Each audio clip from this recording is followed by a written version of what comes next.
discuss about a very interesting article.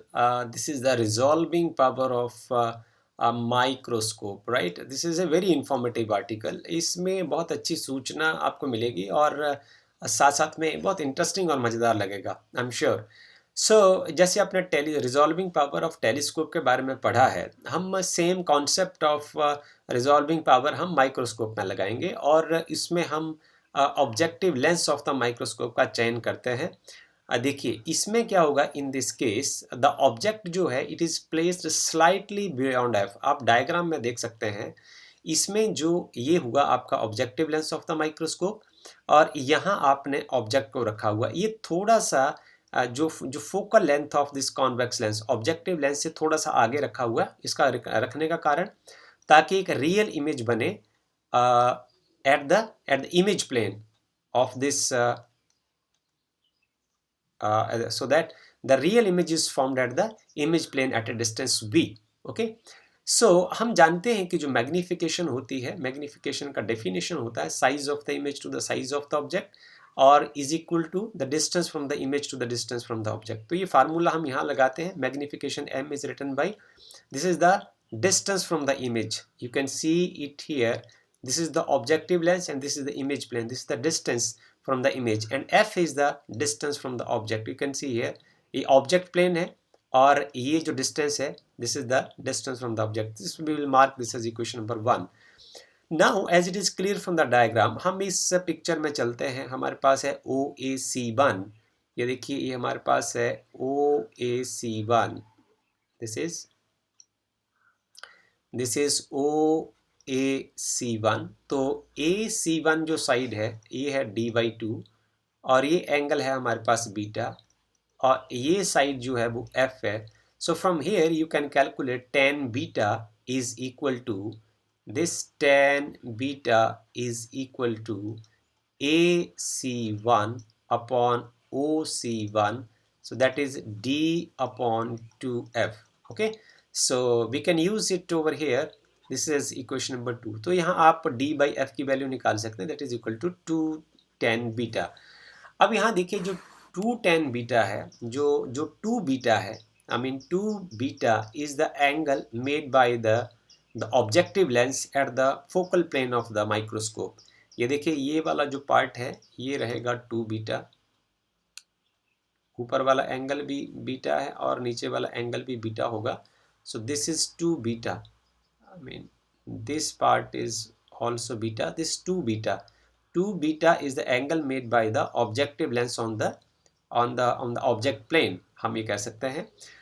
अब हम ये चलें कि when the separation between the 2 point objects in A microscopic specimen. Microscope के आगे जो आपने एक स्पेसिमेन रखा हुआ है उसके जो 2 पॉइंट्स के बीच का जो डिफरेंस है, यदि वो वेवलेंथ ऑफ लाइट के कंपैरिजन में है, मींस मैं वेवलेंथ ऑफ लाइट की रेंज लिख देता हूँ, वो आ जाएगा 400 नैनोमीटर टू 700 नैनोमीटर. ओके, यदि स्पेसिमेन का जो साइज है के जो पॉइंट्स हैं उनका जो साइज है वो comparable to the wavelength of light है, तो डिफ्रैक्शन इफेक्ट जो है वो इम्पॉर्टेंट हो जाएगा. और the image of a point object will again be a diffraction pattern. तो जो इमेज जो बनेगा वो डिफ्रैक्शन पैटर्न के ऊपर बनेगा. डिफ्रैक्शन पैटर्न में क्या होता है, डिफ्रैक्शन पैटर्न में जो सेंट्रल फ्रिंज होती है वो बहुत बड़ी होती है, वो फैल जाती है. ओके, तो ये हमारे पास जो द लीनियर जो स्प्रेड होगा वी थीटा, जिसको हम बार बार कर चुके हैं, वो होगा v. This is the linear spread. I mean यदि आप इसको समझना चाहें तो हम इसको ऐसे बना सकते हैं. ये देखिए आप इसको बार बार देखें और ये देखिए वो सर्कल हो गया और ये सेंटर ऑफ द सर्कल हो गया, ये कोई पॉइंट A हो गया, ये B हो गया, ये थीटा हो गया. तो ये हो गया linear spread. So this is equivalent to S. So S और जो रेडियस वाला जो पार्ट होगा वो आ जाएगा आपके पास V. V is the radius and then S is equal to V time theta.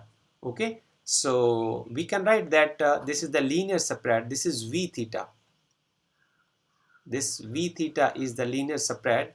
ये वाला पॉइंट है, ये जिसकी हम बात कर रहे हैं. So this is equal to V into theta की जो वैल्यू है, you can substitute. This is 1.22 upon lambda. this is lambda by d, right? This is what we have discussed earlier also. This is 1.22 lambda by d. we know that theta is equal to, आप इसको समझिए, हम यहाँ लिख देते हैं कि जो v थीटा जो है, this is v into 1.22 lambda by D. So we have discussed earlier कि जो डिफ्रैक्शन पैटर्न में हमारे पास कंडीशन क्या होती है, sine theta is approximately equal to theta. So a theta is equal to lambda and theta is equal to lambda by a. So here in this case you can define this theta like this. It is lambda by d over here. So d is the distance. D is the here a is the aperture. So in this case lambda in place of single slit, it is aperture, and here in this case it is the diameter of the convex lens. So as you know that ki jo we have done it earlier also, कि जो इसमें accuracy ना होने की वजह से हम एक न्यूमेरिकल पैरामीटर यहाँ लगाते हैं, then we can write it as 1.22 lambda by d. So this is what the equation number 4 is for you. Okay, so this is equation number 4. So अब हम ये देखें कि दो ऑब्जेक्ट जो हैं, v थीटा का रोल क्या है, ये linear spread on the screen है. v theta is a linear spread on the screen. यहाँ ये वाला पार्ट है, इसकी हम बात कर रहे हैं. So two object whose images are closer than this distance. अब v थीटा इस स्प्रेड से यदि दो ऑब्जेक्ट जो दो पॉइंट्स हैं, यदि इससे नज़दीक हैं तो क्या होगा, वो एक पॉइंट दिखेगा, वो अलग अलग नहीं दिखेंगे. They will seems to be as one. And the corresponding D minimum separation क्या होनी चाहिए, तो इसका मतलब कंडीशन क्या हुई कि वो जो दोनों अलग अलग दिखने चाहिए उसकी कंडीशन क्या होगी, the minimum distance is equal to, ये हमारे पास आ जाएगा v, this is the distance from the image, this is 1.22 lambda by d. This is what the angular spread is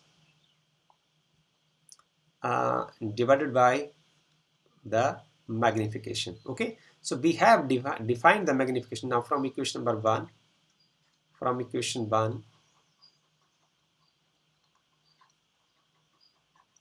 and equation 5 we have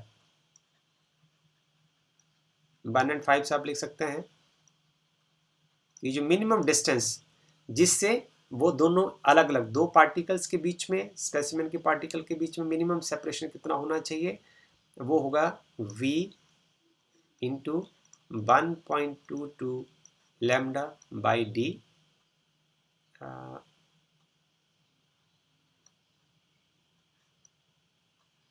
divided by magnification की value आप put कर सकते हैं. From equation number 1, this is v and this is f.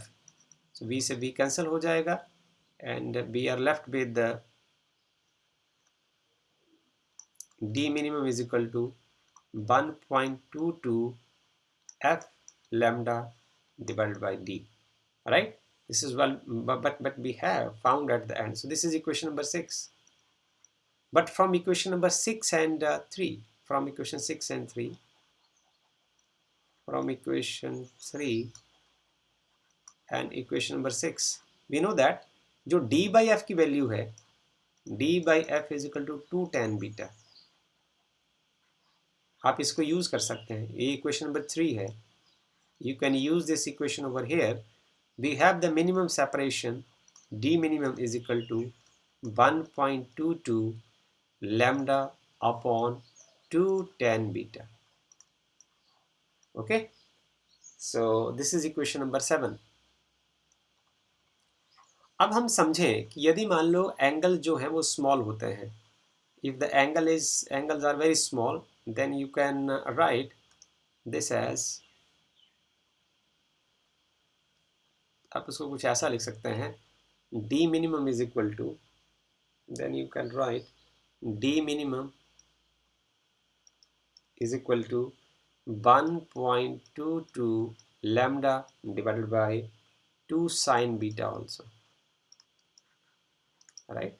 और यदि मान लीजिए आपका जो कॉन्वेक्स लेंस है और आपका जो ऑब्जेक्ट है उसके बीच में कोई मीडियम एग्जिस्ट करता है, ओके, तो ये मिनिमम डिस्टेंस क्या हो जाना चाहिए, then D minimum will be equal to 1.22 lambda upon 2n sin beta, right? So here the factor n sin beta is very important to discuss about. यहाँ आपको n sin beta discuss करना बहुत important चीज़ है, right? So this is called the numerical aperture. N sin beta is called the numerical aperture. This is called numerical aperture of microscope, okay, and sometime it is marked on the objective lens, sometime marked on the objective, it's sometime marked on the, कई बार objective lens के ऊपर इसको mark किया होता है, okay. Microscope is the reciprocal of, हमने resolving power को यदि निकालना है तो रिजॉल्विंग पावर जो होती है this is the reciprocal of the minimum separation between the 2 point seen as distinct.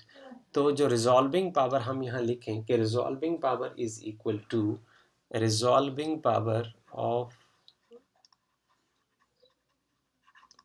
resolving power is equal to the reciprocal of d minimum.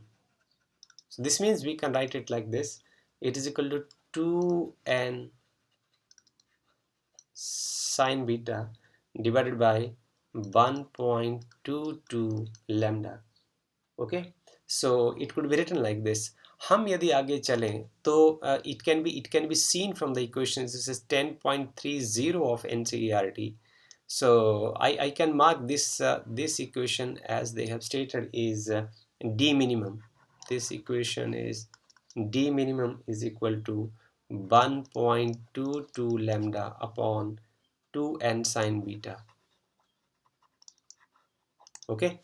So this is what I'm talking about. The resolving power can be increased by choosing the medium of higher refractive index. अब आप यहाँ देखें कि जो resolving power है, resolving power is now directly proportional to the refractive index. So higher is the refractive index, higher is the resolving power. But now see here, this is 2n sin beta. So sin beta cannot be increased for more than 1. एक से ज़्यादा इसका value नहीं बढ़ सकता। इसका मतलब जितना ज़्यादा रिफ्रैक्टिव इंडेक्स होगा between the object and the objective lens तो उतना अच्छी रिजॉल्विंग पावर होगी। That resolving power can be increase by choosing the medium of higher refractive index.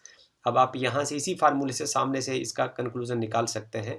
Usually oil having the refractive index is close to that of objective glass is use. तो इसके लिए हम कोशिश क्या करते हैं, हम ऐसे मीडियम का इस्तेमाल करते हैं कि ऐसे ऑयल का इस्तेमाल करते हैं जिसका जो रिफ्रैक्टिव इंडेक्स है ऑब्जेक्टिव ग्लास के आसपास हो। तो इस अरेंजमेंट को हम क्या बोलते हैं, oil immersion objective arrangement, right. अब ये नोट करने वाली बात है, हम ये समझें कि जो हम साइन बीटा की वैल्यू जो है उसको हम एक से ज़्यादा नहीं बढ़ा सकते क्योंकि उसकी मैक्सिमम वैल्यू 1 होती है। इसका मतलब क्या हुआ कि हमने यदि resolving power of the microscope को यदि बढ़ाना होगा तो उसकी दो चीज़ें इंपॉर्टेंट हैं। एक तो उसका रिफ्रैक्टिव इंडेक्स ज़्यादा होना चाहिए, एन का वैल्यू ज़्यादा होना चाहिए, और ये जो वेवलेंथ हम इस्तेमाल करें ये कम होनी चाहिए। जितनी वेवलेंथ कम होगी उतनी रिजॉल्विंग पावर ज़्यादा होगी। तो this is all the interesting explanation about the resolving power of the microscope. हमें एक बात हम जिसकी हम बार बार इसके बीच में चर्चा कर रहे थे, एक हमने रेजोल्यूशन और मैग्नीफिकेशन की बात की है। तो हमें इस बात को गहराई से समझना होगा कि there is a confusion between the resolution क्या होता है और मैग्नीफिकेशन क्या होता है। तो रेजोल्यूशन के बारे में हमने बात किया था कि रेजोल्यूशन एक ability of the optical instrument होता है कि जो दो चीज़ों को दो माइक्रो लेवल के ऊपर डिटेल्स किसी इमेज के बताता है। जैसे मैं एक उदाहरण से बात करूं, आप बहुत दूर खड़े आदमी को देख रहे हैं और आप वो देख रहे हैं कि उसने ब्लू शर्ट डाल रखी है, पर आपको उसके जो शर्ट के धागे नहीं दिख रहे हैं। तो यदि आपका जो ऑप्टिकल इंस्ट्रूमेंट है जिसकी रिजॉल्विंग पावर ज़्यादा होगी तो आपको क्या लगेगा कि आप उन धागों को भी गिन सकेंगे कि ये इस स्क्वायर एरिया में इतने धागे हैं लेंथ और ब्रेड्थ में। और मैग्नीफिकेशन में क्या होगा कि आपको उसमें जो छोटे साइज़ की चीज़ बड़े साइज़ की दिख जाएगी, पर रेजोल्यूशन जो है वो इंक्रीज नहीं होगा। तो रेजोल्यूशन और मैग्नीफिकेशन में यही एक शार्प डिफरेंस है, and the similarity between the role of telescope and microscope to deal with these parameters. So the telescope produce the image. Telescope basically क्या करता है, टेलीस्कोप जो दूर पड़ी चीज़ को दिखाता है आपको, जैसे टेलीस्कोप से आप स्टार्स को देख सकते हैं, तो उनको वो नज़दीक दिखाता है। तो नज़दीक दिखाने के बाद कहाँ बनाता है उसका image, near to the eye. So telescope form the image which is very near to the eye. जो दूर जी चीज़ थी उसको टेलीस्कोप आपकी आंख के नज़दीक दिखा देता है, इसलिए आपको जो ऑब्जेक्ट है वो उसके माइक्रो डिटेल्स अवेलेबल हो जाते हैं। Therefore object which are not resolve at far distance, जिनको आप दूर से साफ साफ नहीं देख पाते, जब उसका इमेज आपकी आंख के नज़दीक बनता है तो आप उसको आराम से साफ साफ करके देख सकते हैं। This is the use of the telescope. But microscope में क्या होता है, माइक्रोस्कोप में तो ऑब्जेक्ट ऑलरेडी आपके पास होता है। So microscope on the other hand magnifies which is nearest to us, it produce the larger image. तो माइक्रोस्कोप क्या करता है, जो ऑब्जेक्ट ऑलरेडी आपकी आंखों के नज़दीक है उसका बड़ा इमेज बनाता है। So we may be looking at to stars और to satellites that are far away planets, और we may be looking at the different regions of the living cells. In this context हमें कह सकते हैं कि जो टेलीस्कोप है वो रिजॉल्व करने के काम आता है, माइक्रो डिटेल्स देने के काम आता है, और जो माइक्रोस्कोप है वो चीज़ों को बड़ा करके दिखाने के काम आता है। So this is all about the interesting explanation of the resolving power of the microscope. Thank you.